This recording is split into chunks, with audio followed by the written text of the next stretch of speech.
5.7 মাত্রার ভূমিকম্পে কাঁপল দেশ। 3 জেলায় 6 জনের প্রাণহানি, আহত 3 শতাধিক।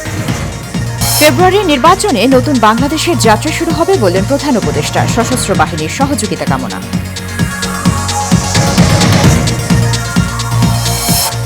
নিজেদের এজেন্ডা জনগণের নামে চালিয়ে দেয়া গণতন্ত্র নয়, মন্তব্য জাহিদের। দাড়িপাল্লার জোয়ার দেখে শঙ্কিত বিএনপি, বললেন গোলাম পরোয়ার। এবং সরবরাহ থাকলেও কমেনি শীতকালীন সবজির দাম, প্রতি কেজিতে গুনতে হচ্ছে 80 থেকে 100 টাকা।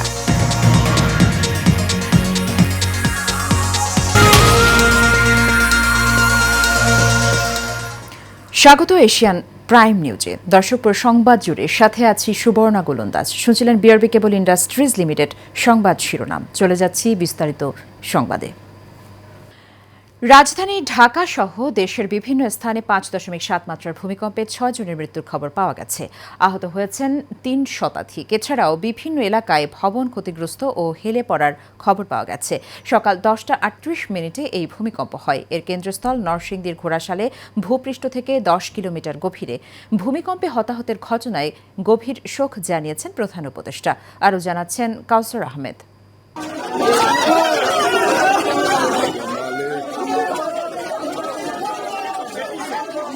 সকাল 10:39 রাজধানী ঢাকা সহ সারা দেশে ভয়াবহ ভূমিকম্প অনুভূত হয়েছে। এটি কয়েক সেকেন্ড স্থায়ী ছিল। আবহাওয়া অধিদপ্তরের তথ্য অনুযায়ী এই ভূমিকম্পের মাত্রা ছিল 5.7। এর উৎপত্তি স্থল নরসিংদীর মাধবদীতে, যার গভীরতা ছিল 10 কিলোমিটার। বাংলাদেশকে ভূমিকম্পের জন্য ঝুঁকিপূর্ণ এলাকা উল্লেখ করে আবহাওয়াবিদ রুবায়েত কবির বলেন, ভবিষ্যতে আরো বড় ভূমিকম্প হওয়ার সম্ভাবনা রয়েছে। এটা আসলে আমরা যে সবাই এটা অনুভূত হয়েছে, কারণ হলো যে ভূমিকম্পটা ঢাকার খুব কাছে হয়েছে। এটা আমাদের যে ভূমিকম্প পর্যবেক্ষণ গবেষণা কেন্দ্র আছে, এই ভূমিকম্প পর্যবেক্ষণ গবেষণা কেন্দ্র থেকে 13 কিলোমিটার পূর্ব দিকে এটা মাধবদীতে এর উৎপত্তি স্থল। তবে আবহাওয়াবিদ বলছেন, আপাতত এই ভূমিকম্পে আপনার শক হওয়ার সম্ভাবনা কম। আসলে সাধারণত একটা বড় ভূমিকম্প হলে এরপরে আসলে আফটারশক হয়ে থাকে। তবে আমাদের এই রিজিয়নে সাধারণত আমরা যে ভূমিকম্পগুলো পাই, সেই ভূমিকম্পগুলোতে সাধারণত এই মাত্রার একটা ভূমিকম্প হলে সাধারণত এরপরে আফটারশক আমরা আসলে অনেক ক্ষেত্রে পেয়েছি, বাট এটা আসলে তুলনামূলকভাবে অনেকটা কম পেয়েছি। বাট হয়তো যে জায়গাটা ভূমিকম্প হয়েছে সেই জায়গাটা হয়তো এত মৃদুমাত্রার আফটারশক হয়েছে, যেটা হয়তো আমরা কেউ বুঝতে পারছি না, বা আমাদের আসলে সেন্সর পর্যন্ত এই জিনিসটা আসে নাই। ভূমিকম্পে এখনো পর্যন্ত বেশ কয়েকজনের মৃত্যুর খবর পাওয়া গেছে। বিভিন্ন স্থানে বেশ কিছু ভবন ভেঙে পড়ারও খবর পাওয়া গেছে।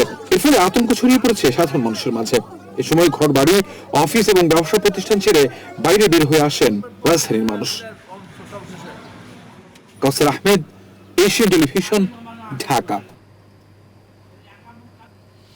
দেশের স্বাধীনতা ও সার্বভৌমত্ব রক্ষার পাশাপাশি জুলাই অভ্যুত্থানে জনগণের পাশে দাঁড়িয়ে সশস্ত্র বাহিনীর সদস্যরা নিজের দেশপ্রেমের পরিচয় দিয়েছেন বলে মন্তব্য করেছেন প্রধান উপদেষ্টার অধ্যাপক ড মোহাম্মদ ইউনূস। ফ্যাসিস্ট আমলে সেনাবাহিনীর দক্ষতা উন্নয়নে কাজ হয়নি বলেও মন্তব্য করেন তিনি।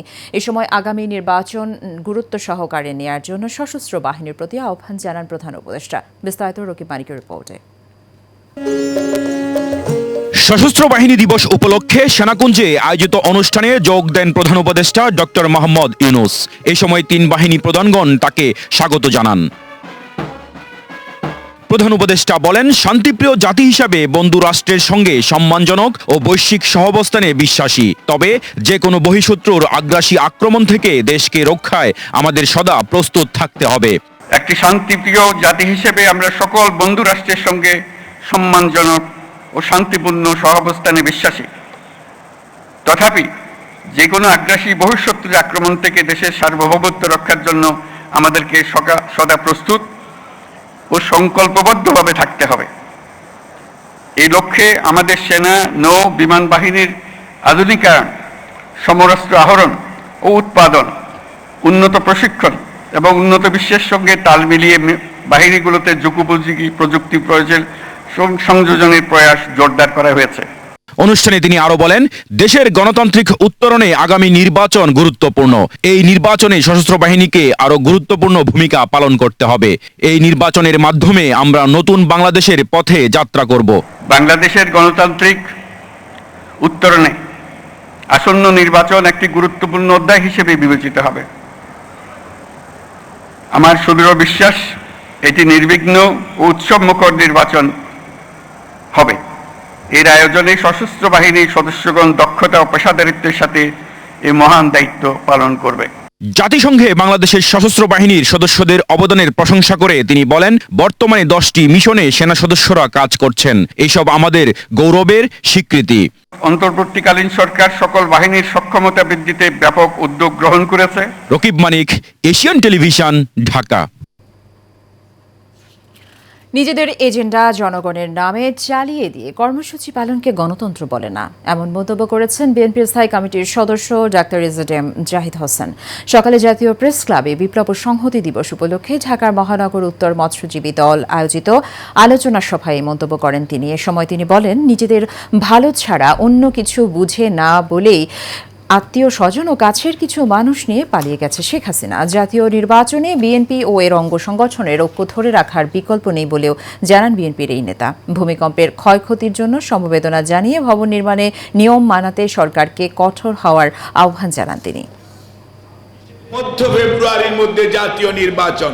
স্বৈরাচার কর্তৃত্ববাদী সরকার দেশের অর্থনীতিকে ফোকলা করে দিয়ে দেশের সার্বভৌমত্বকে অলমোস্ট অন্য একটি দেশের হাতে তুলে দেওয়ার ষড়যন্ত্র করে আজকে তারা পালিয়ে গেছে এবং ওখানে বসে বসে বাংলাদেশে বিশৃঙ্খলা এবং সেই পুরনো আগুন সন্ত্রাস নিয়ে আবারও তারা মাঠে নেমেছে। আগামী 26 মধ্য ফেব্রুয়ারি জাতীয় নির্বাচনে আজকে যদি এই রাজনৈতিক ঐক্যকে আমরা ধরে রাখতে পারি, শুধুমাত্র কে কয়টা আসন পাবো আর কে কয়টা আসন দিল এটা না, আস্থা রাখতে হবে জনগণের উপর। দাড়িপাল্লার জোয়ার দেখে বিএনপির মাথা নষ্ট হয়ে গেছে বলে মন্তব্য করেছেন জামাত ইসলামের সেক্রেটারি জেনারেল মিয়া গোলাম পরোয়ার। সকালে খুলনা 5 আসনের ডুমুরিয়া উপজেলার শাহপুর আন্দুলিয়া ফুটবল মাঠে উপজেলা জামাতের ইসলামের উদ্যোগে ছাত্র গণজামায়াতে তিনি এসব কথা বলেন। এ সময় তিনি আরও বলেন, হিন্দু সম্প্রদায়ের ও আওয়ামী লীগের কর্মী দাড়িপাল্লায় ভোট দিতে চায়, তাদেরকে হুমকি দেওয়া হচ্ছে। আগামী নির্বাচনে ইসলামী দলগুলো সমঝোতার ভিত্তিতে ভোটের মাধ্যমে জয়লাভ করে নতুন বাংলাদেশ গঠন করবে। চারিদিকে গ্রামে ওয়ার্ল্ডে যখন দাড়িপাল্লার জোয়ার, মা বোনেরা পুরুষরা বাড়ি বাড়ি যাচ্ছে আর দাড়িপাল্লার কথা বলছে। রিক্সাওয়ালাকে জিজ্ঞেস করে, ভ্যানওয়ালা, বাস স্ট্যান্ড, টেম্পুওয়ালা, দোকানদার বলে কারে ভোট দিবা? বলে আমরা সব দেখছি, এবার আমরা দাড়িপাল্লাই। কি বলে কিনা বলেন? এতে এখন আমার বিএনপির বন্ধুদের মাথাটা একটু ডিস্টার্ব হয়ে গেছে।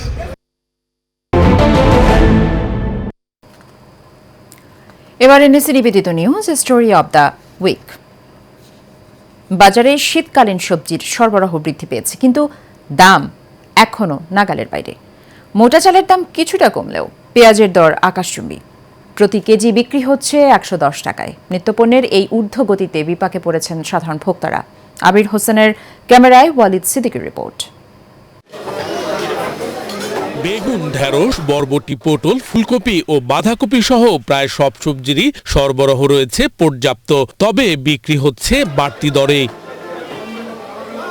কাঁচামরিচ, টমেটো, বেগুনের দর 100 টাকার উপরে, আর পেঁয়াজ এক লাফে 30 টাকা বেড়ে 110 টাকায় বিক্রি হচ্ছে। টমেটো হলে ইন্ডিয়ান 160 টাকা বিক্রি করি, সিম হলে 120 টাকা, তারপর মূলা 60 টাকা। এগুলো শীতের সবজি। পাতাকপি 60, ফুলকপি 60, একটা বড়গুলো আনলে 70 বেচা লাগে।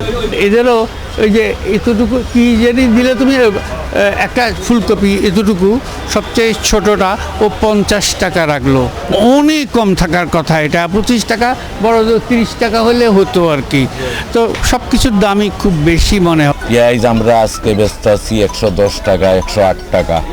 আমদানির পরও চালের দামে কোনো প্রভাব ফেলতে পারেনি, তবে মোটা চালের মৌসুম আসায় বাজারে চালের দাম কেজি প্রতি 5 টাকা কমেছে। চাউলের দামটা আগের মতনই আছে, চিকন চালগুলা, আর মোটা চালের দাম একটু কমছে। নতুন চাল আসছে তো, 28 চালের আপনার আগে ছিল 60 টাকা, 62 টাকা, এখন 55-56 বিক্রি করতেছি আমরা।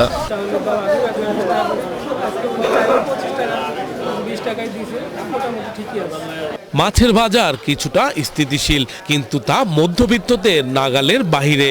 রুই, কাতল, পাবদা প্রতি কেজি বিক্রি হচ্ছে 400 থেকে 450 টাকায়। শরীয়তপুরের এই মাছ আগে বেচতাম 550, 600, এখন বর্তমানে বেচে 460-80। আবার আপনার এই যে রাজশাহীর মাছটা আছে, এটা আবার 400, 380 টাকা বিক্রি হইতেছে। মুরগির দাম কেজিতে 10 টাকা বেড়েছে। ব্রয়লার প্রতি কেজি 180 টাকা, আর লেয়ার বিক্রি হচ্ছে 320 টাকায়। ব্রয়লার 180 থেকে 175 টাকা বিক্রি করতেছে আজকে, সীমিতই আছে। মোটামুটি একটু সুস্থির ভিতরে আছে এখন বাজারটা, হয়তো 70 ছিল, এখন একটু 80 হয়েছে, এরকমই। Walid Siddiqui, Asian television, Dhaka.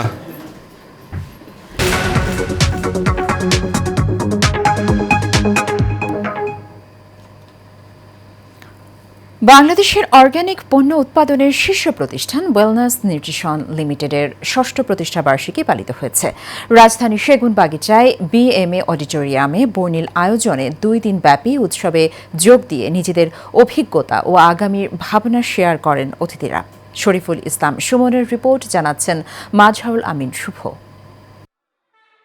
সুস্থ জাতি গঠনে অর্গানিক পণ্য প্রতিটি ঘরে পৌঁছে দিতে পথ চলা শুরু ওয়েলনেস নিউট্রিশন লিমিটেডের। 6 বছরের এই পথ চলায় পুষ্টি চাহিদা মেটানো সহ ডায়াবেটিস নিয়ন্ত্রণে বিশেষ ভূমিকা রেখে চলেছে প্রতিষ্ঠানটি। 6ষ্ঠ প্রতিষ্ঠাবার্ষিকী উপলক্ষে রাজধানীতে 2 দিনব্যাপী বিশেষ অনুষ্ঠানের আয়োজন করেছে ওয়েলনেস নিউট্রিশন। অনুষ্ঠানে প্রধান অতিথি অক্সফোর্ড প্রত্যয়িত আন্তর্জাতিক সুস্থতা বিশেষজ্ঞ ও প্রতিষ্ঠানটির প্রতিষ্ঠাতা ও ব্যবস্থাপনা পরিচালক পুষ্টিবিদ মোহাম্মদ সুলেমান হোসেন স্মৃতিচারণ করেন প্রতিষ্ঠা লগ্নের। আমাদের company global sales manager, national sales manager, general manager, RSM manager, SL manager সহ আমাদের যারা বিশেষজ্ঞ রয়েছে এবং যারা ডায়াবেটিসের ওনার রয়েছে, সকলের প্রতি আমাদের কোম্পানির পক্ষ থেকে ভালোবাসা, শুভেচ্ছা এবং সালাম। আসসালামু আলাইকুম। তো আমরা জানি যে আল্লাহ তাআলা যতগুলো নিয়ামত পৃথিবীতে দিয়েছেন, সবচেয়ে বড় নিয়ামত হচ্ছে শারীরিক সুস্থতা। Yes no? তো আমরা যেহেতু ভালো আছি, তাহলে ওইভাবে কিন্তু আমাদের শুকরিয়াটা আদায় করা উচিত। এ সময় প্রতিষ্ঠানটির প্রতিষ্ঠাতা পরিচালক ও প্রধান নির্বাহী কর্মকর্তা মোসাম্মদ আরজিনা পারভিন রিতা তুলে ধরেন আগামীর পরিকল্পনা। আমরা আজকে 2 দিনব্যাপী প্রোগ্রামের প্রথমে শুরু করেছি। আজকে থেকে আমরা আগামীকাল পর্যন্ত, আরিফ ভাই বলেছি, আমরা সব ভুলে যাব, রাইট? আমরা আগামীকাল রাত 9টা পর্যন্ত সুন্দর উপভোগ করব সকল বিষয়ে। প্রতিষ্ঠানটির কর্মকর্তা কর্মচারীদের সঙ্গে নিজের অভিজ্ঞতা শেয়ার করার পাশাপাশি বিভিন্ন পরামর্শ দেন ওয়েলনেস স্কিল আপ ইনস্টিটিউট এর পরিচালক ও প্রতিষ্ঠানটির global sales manager Abdul Salam. আমাদের কোম্পানি জাতীয় পুরস্কারপ্রাপ্ত, আন্তর্জাতিক পুরস্কারপ্রাপ্ত, এইটুকু যদি আমরা ব্র্যান্ডিং করি, আমরা সমাজের একদম লো লেভেল থেকে শুরু করে টপ লেভেল পর্যন্ত আমরা মার্কেটিং করতে পারি, এবং যেটা আমি করে দেখিয়েছি। এবং আমি আজকে আশা করব, আজকে যারা আপনাদের এখানে উপস্থিত হয়েছেন, আমরা প্রত্যেকের কাছ থেকে চাই যে আগামী 1 বছরের টার্গেট করি আমরা আজকে স্যারের সন্ধ্যা পরে যে সেশন হবে, স্যার আজকে এখানে কেন, স্যার কেন আন্তর্জাতিক সেলিব্রিটি, স্যারের মধ্যে কি যোগ্যতা আছে, নিজের যোগ্যতা নিজের কেউ বাড়ি দেয় না, কিন্তু আমরা যাকে পেয়েছি এটা আমাদের অমূল্য রতন। প্রতিষ্ঠানটির 600 সেলস ম্যানেজার সহ অন্যান্যরা 2 দিনব্যাপী এই অনুষ্ঠানে যোগ দেন। আপনারা জানেন যে বাংলাদেশের one of the best. Mazharul Amin Shuvo, Asian Television. খুচরা সার বিক্রেতা অ্যাসোসিয়েশন অব বাংলাদেশের কেন্দ্রীয় কমিটির উদ্যোগে সার সংক্রান্ত নীতিমালা 2025 সংশোধনের দাবিতে প্রতিবাদ সভা হয়েছে। জাতীয় প্রেস ক্লাবে আব্দুল সালাম হলে খুচরা সার বিক্রেতা অ্যাসোসিয়েশন এই সভা হয়। সভায় কেন্দ্রীয় কমিটির সভাপতি ফোরকান মিয়া সহ বিভিন্ন জেলা থেকে ব্যবসায়ীরা উপস্থিত ছিলেন। এ সময় সভাপতি বলেন, নীতিমালা সংশোধন না করা হলে লাগাতার কর্মসূচি ঘোষণা করবেন তারা।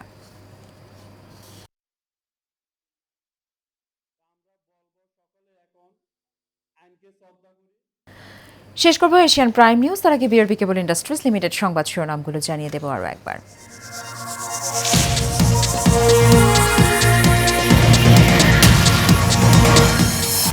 5.7 মাত্রার ভূমিকম্পে কাঁপল দেশ, 3 জেলায় 6 জনের প্রাণহানি, আহত 3 শতাধিক। ফেব্রুয়ারি নির্বাচনে নতুন বাংলাদেশের যাত্রা শুরু হবে বললেন প্রধান উপদেষ্টা, সশস্ত্র বাহিনীর সহযোগিতা কামনা। নিজেদের এজেন্ডা জনগণের নামে চালিয়ে দেয়া গণতন্ত্র নয় মন্তব্য জাহিদের। দাড়িপাল্লার জোয়ার দেখে শঙ্কিত বিএনপি বললেন গোলাম পরোয়ার। এবং সরবরাহ থাকলেও কমেনি শীতকালীন সবজির দাম, প্রতি কেজিতে গুনতে হচ্ছে 80 থেকে 100 টাকা।